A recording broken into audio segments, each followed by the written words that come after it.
right, so here I'm just gonna demo each one of our lifts for day 1, and then I'll demo them all for day 2 and day 3, so you can kind of get an idea of what we're looking at for each one of those lifts in our base phase. First one of the day, we start out with our jump mechanics. Now we're gonna have two different types of jumping mechanic work over the course of the first base phase. Jump mechanics and hot mechanics.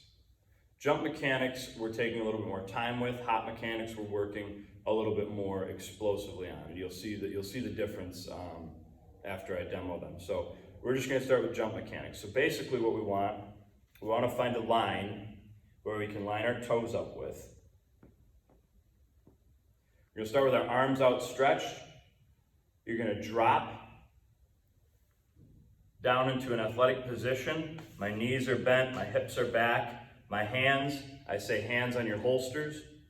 So your hands go back towards your hips. My thumbs should be right in line with my belt line. So I drop down, and then I explode through my heels, onto my toes, and I reach up towards the ceiling. So it looks like this. And then you land back down in a squatted position. The reason we stand on the line and we try to make sure that we land back where we were initially standing is because that tells us whether or not am I pushing through my toes too early, or am I not pushing through my toes enough? If I jump and I land forward of the line, I push through my toes too early. If I jump and come back down and I'm not very stable and I kind of stagger backwards, I'm not pushing through my toes enough. So the idea being that we move heel to toe and explode upwards. Explode up and come right back down. If we're jumping and we move forward, that means that we don't have as much power going vertically as we should. So we're wasting energy, we're wasting power by going forward rather than using that to go up. So again, hands out in front. I'm gonna sit back to my heels, explode up through my toes, and land back in a squatted position. That is our jump mechanic. And then for day 2, I will demonstrate the hot mechanics. Our primary lift on day 1 of base phase is our body weight squat. Now, we squat with a milk crate from base phase as an incoming 8th grader all the way through walking out the door at senior year. The reason we use a milk crate is because it tells us what our depth is supposed to be.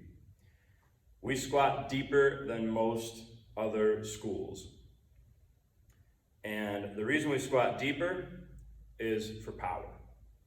So, essentially what we're doing with our body weight squat is we're working the range of motion through the squat. We're working on flexibility in the lower back and in your upper back. We're working on knee stabilization and hip strength. So, with our body weight squat, we squat with a green 12-inch band around our knees. So it goes here, just below the kneecap. Just below the kneecap.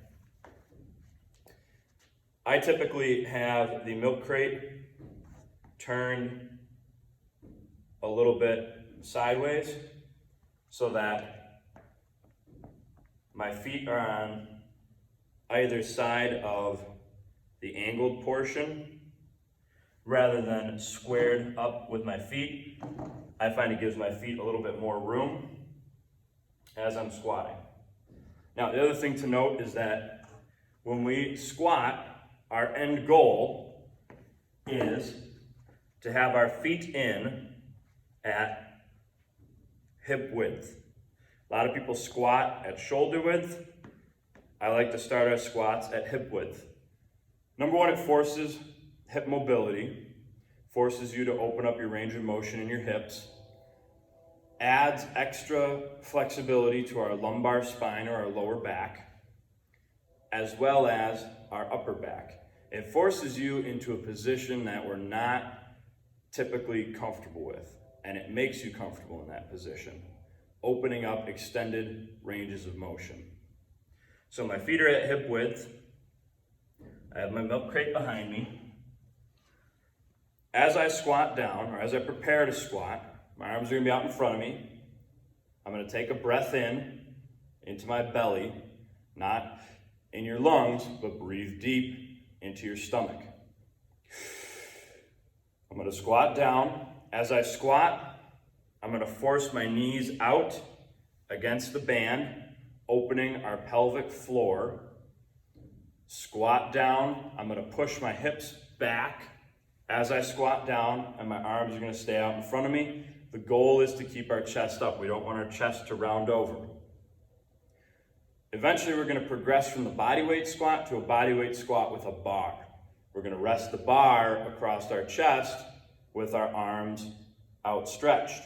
What that tells us is, if I squat down and the bar falls to the floor, I gotta keep my chest up straighter. I don't have enough flexibility in my thoracic spine.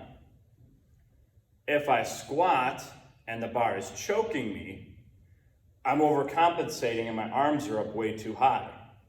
So we wanna keep our arms out parallel to the floor, deep breath into our stomach, push the knees out against the band, opening the pelvic floor, drop the hips back. I tell our football players, touch your glutes to an imaginary wall behind you. Keep your feet solid in the ground.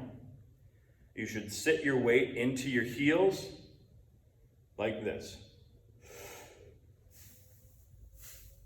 Now, once we've gotten down to our bottom position, we pause for 5 seconds. 1 1,000, 2 1,000, 3 1,000, 4 1,000, 5 1,000. We don't sit on the crate, we hover above the crate. I should be able to walk by and pull the crate out from underneath you, and you're still there balanced and squatting.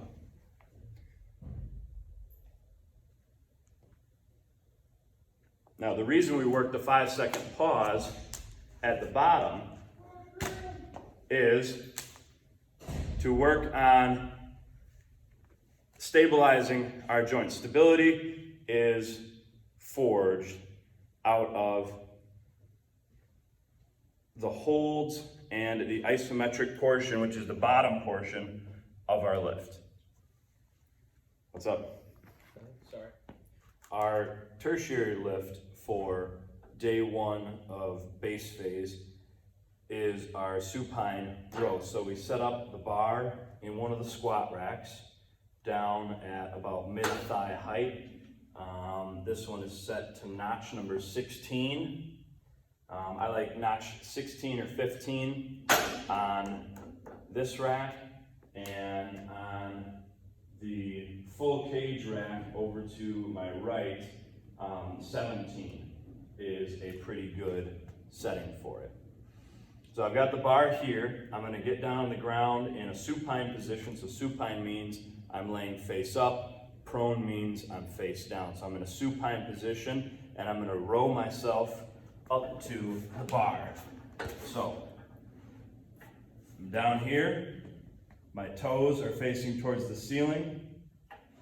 I'm gonna grab the bar in a shoulder width position.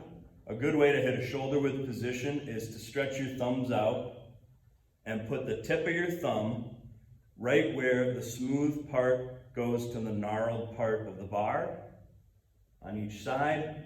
Then I know my hands are even, and then I curl my thumbs underneath.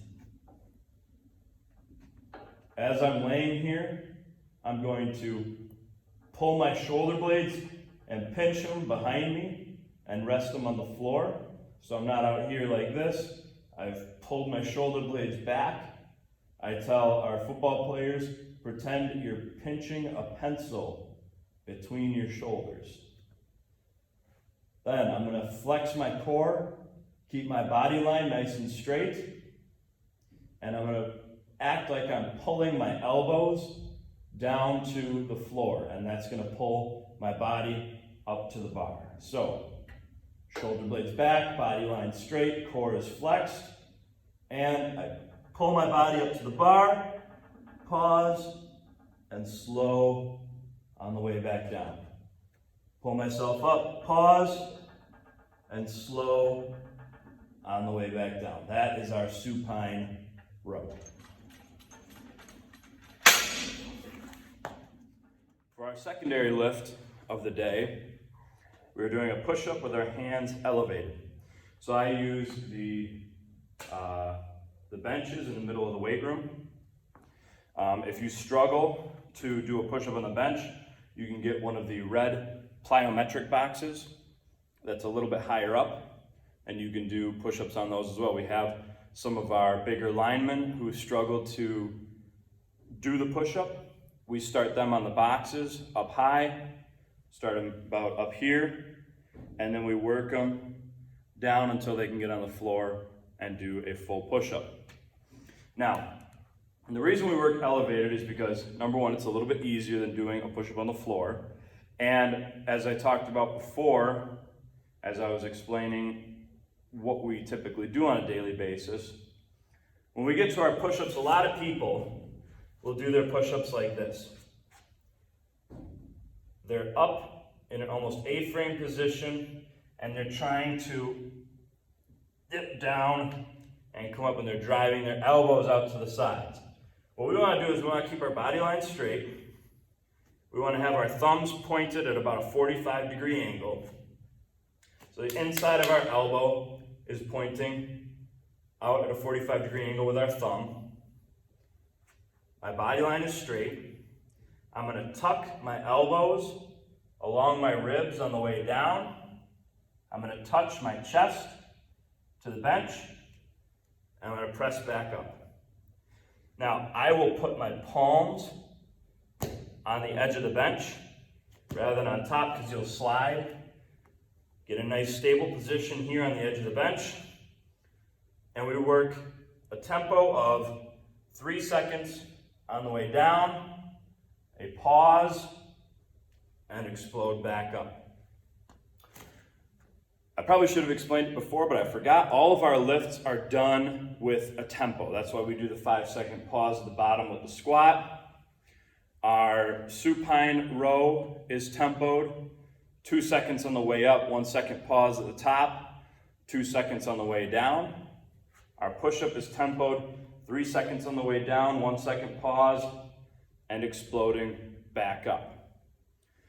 Our tempos are designed around the idea of triphasic training: a eccentric tempo, an isometric tempo, and a concentric tempo. Eccentric is when you are dropping down. Isometric is the hold at the bottom. Concentric is the press up. The reason we do those is because we follow the philosophy that you can only reapply as much force as you can absorb and maintain. So, if I'm squatting and I can't go down slowly and pause in a squatted position with 315 pounds, I'm going to have a hard time driving that weight back up out of the bottom position. And our end goal, especially when we get closer to season work, is we want the speed of that bar out of the bottom position to be moving faster and faster. We want our concentric movement to be moving fast. That equates to power. How fast can I absorb a force, or how well can I absorb force, and how fast I can reapply it. So that's why we work based off of our tempos in the weight room. Now, our posterior chain lift for the day is our floor back extensions. So, I'm laying in a prone position on the floor. My toes are planted in the floor. That's important because as we go through this movement, we don't want our feet coming up behind us. we want our toes to remain in contact with the floor. I'm gonna put one hand down, I'm gonna put the other hand over it, and my forehead is gonna go on my hands. I am then going to take a breath in, and I'm gonna flex upward, and then I'm gonna pause and come back down. So it's gonna look something like this. Hands on the floor, forehead on my hands, breath in, flex up, hands are still on my forehead.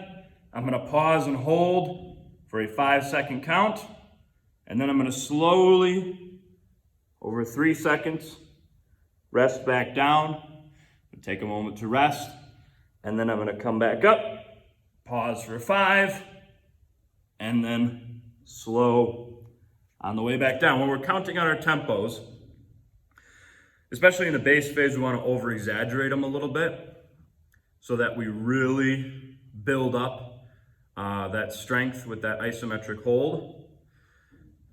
1 1,000, 2 1,000, 3 1,000, 4 1,000, 5 1,000. That's 5 seconds to me. Our freshmen like to joke that it's Graybo time because it's something more like 10 seconds in real time. But that's how I was taught at UW Oshkosh when I played there. And that is the philosophy I follow because I found it to be extremely effective in practical application. So that is our floor back extension, our posterior chain lift for the day. Now on to our spring ankle complex for the day. I'm going to demonstrate spring ankle, but I'm also going to attach the YouTube videos from Cal Dietz, the strength coach at the University of Minnesota. I watched him speak at a coaching clinic, and that is where I picked these up. And we have found them to be very effective with our football players. So, I'm in my socks. I took my shoes off. I have two 45-pound bumper plates stacked on top of each other, pushed up against a rack. They should be right up against the rack. Now, I am going to place my foot on the edge of the plate. So I'm right here on this raised lip. My toe pad is right here on the edge, and my toes are just slightly over. Both of my feet are going to be together. I'm going to squat down, placing my weight on the balls of my feet. When my hips are back and my leg is at 90, and my foot is at a good level position, we don't want it raised up, and we don't want it dropped down. We want it at a good leveled position. I'm going to remove a foot, and I'm going to sit and hold in this position for ideally 60 seconds. When we first start out, we work 20 seconds, then we work 30 seconds, 40, 50, and 60. If it takes us 6 phases to get to 60 seconds, that's how long it takes us. We want to work up to 3 sets at 60 seconds. Once we've mastered that, we then move on to spring ankle level 2 and level 3, 4, and 5. So that is our spring ankle. I'm going to zoom the camera out so you can see what my upper body is doing while we're working spring ankle. Here's another quick angle of the spring ankle exercise. My feet are together. The balls of my feet are on the edge of the bumper plate. I'm going to grab on to the squat rack. That's why we don't want the plates too far away, because then you're having to reach out too far. You want this right in here with your chest so that you can drop your weight directly down onto your toes and you're not leaning out and putting the weight more on here than you are on your legs. I'm going to hold, I'm going to squat down, and I'm going to pick a foot up and I'm going to sit. Ideally, I could pull away and be relatively balanced because I'm not placing my weight down on the squat rack. My weight is in my feet.